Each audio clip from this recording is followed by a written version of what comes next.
അന്ധവിശ്വാസങ്ങൾക്കെതിരെ DYFI പ്രചാരണം നടത്തുമെന്ന് DYFI അഖിലേന്ത്യാ പ്രസിഡന്റ് എ റഹീം. കോൺഗ്രസ് കൂടോത്ര പാർട്ടിയാണെന്നും പ്രിയങ്ക ഗാന്ധിക്ക് കൂടോത്രം ഏൽക്കാതിരിക്കാനുള്ള മുൻകരുതൽ നടപടികൾ എടുക്കാൻ രാഹുൽ ഗാന്ധിക്ക് മുന്നറിയിപ്പ് നൽകുന്നുവെന്നും അദ്ദേഹം പരിഹസിച്ചു. KPCC പ്രസിഡന്റിന്റെ അവസ്ഥ ഇതാണെങ്കിൽ മണ്ഡലം പ്രസിഡന്റിന്റെയും മറ്റുള്ളവരുടെയും അവസ്ഥ എന്തായിരിക്കുമെന്നും അദ്ദേഹം ചോദിച്ചു. സംസ്ഥാനത്ത് SFI ഇടിമുറി നടത്തുന്നവരല്ലെന്നും ക്രിയാത്മകമായി പ്രവർത്തിക്കുന്നവരാണെന്നും അദ്ദേഹം പറഞ്ഞു. തിരുവനന്തപുരം MG കോളേജിൽ മാധ്യമങ്ങൾ പോകാത്തതെന്തെന്നും കേരളത്തിലെ കലാലയങ്ങളിൽ വർഗീയ ശക്തികൾ കടന്നു വരാത്തത് SFI ഉള്ളതുകൊണ്ടാണെന്നും അദ്ദേഹം പറഞ്ഞു. എന്തെങ്കിലും പിശകുണ്ടെങ്കിൽ അത് പ്രായത്തിൻ്റെതാണ്. ബിനോയ് വിശ്വം വേറൊരു പാർട്ടിയുടെ സംസ്ഥാന സെക്രട്ടറി ആയതിനാൽ അദ്ദേഹത്തിന് അഭിപ്രായ പ്രകടനം നടത്താം. അദ്ദേഹത്തിന്റെ പദവിക്ക് യോജിച്ചതാണോ ആ പ്രസ്താവന എന്ന് അദ്ദേഹം പരിശോധിക്കണം. പറഞ്ഞ കാര്യങ്ങൾ വസ്തുതാപരമാണോ എന്നും അദ്ദേഹം പരിശോധിക്കണം.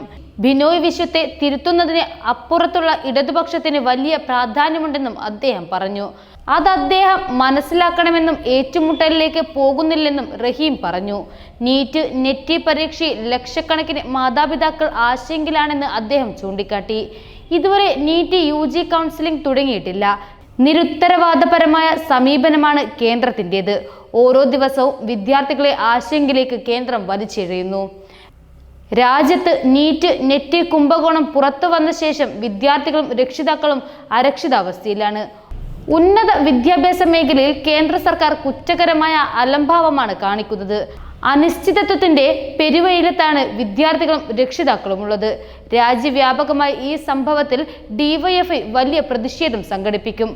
യോജിക്കാൻ പറ്റുന്നവരെ എല്ലാം പ്രതിഷേധത്തിൽ ഭാഗമാക്കുമെന്നും അദ്ദേഹം പറഞ്ഞു. കേരളത്തിൽ കൂടോത്രം ഉൾപ്പെടെയുള്ള അന്ധവിശ്വാസങ്ങൾക്കെതിരെ ഡിവൈഎഫ്ഐ പ്രചാരണം നടത്തുമെന്നും സംഘടനയുടെ അഖിലേന്ത്യാ അധ്യക്ഷൻ എ റഹീം പറഞ്ഞു. കോൺഗ്രസ് കൂടോത്ര പാർട്ടിയാണെന്നും പ്രിയങ്ക ഗാന്ധിക്ക് കൂടോത്രം ഏൽക്കാതിരിക്കാനുള്ള മുൻകരുതൽ എടുക്കാൻ രാഹുൽ ഗാന്ധിക്ക് മുന്നറിയിപ്പ് നൽകണമെന്നും അദ്ദേഹം പരിഹസിച്ചു. KPCC അധ്യക്ഷന്റെ അവസ്ഥ ഇതാണെങ്കിൽ മണ്ഡലം പ്രസിഡന്റിന്റെയും മറ്റുള്ളവരുടെയും അവസ്ഥ എന്തായിരിക്കുമെന്ന് അദ്ദേഹം ചോദിക്കുകയും പരിഹസിക്കുകയും ചെയ്തു.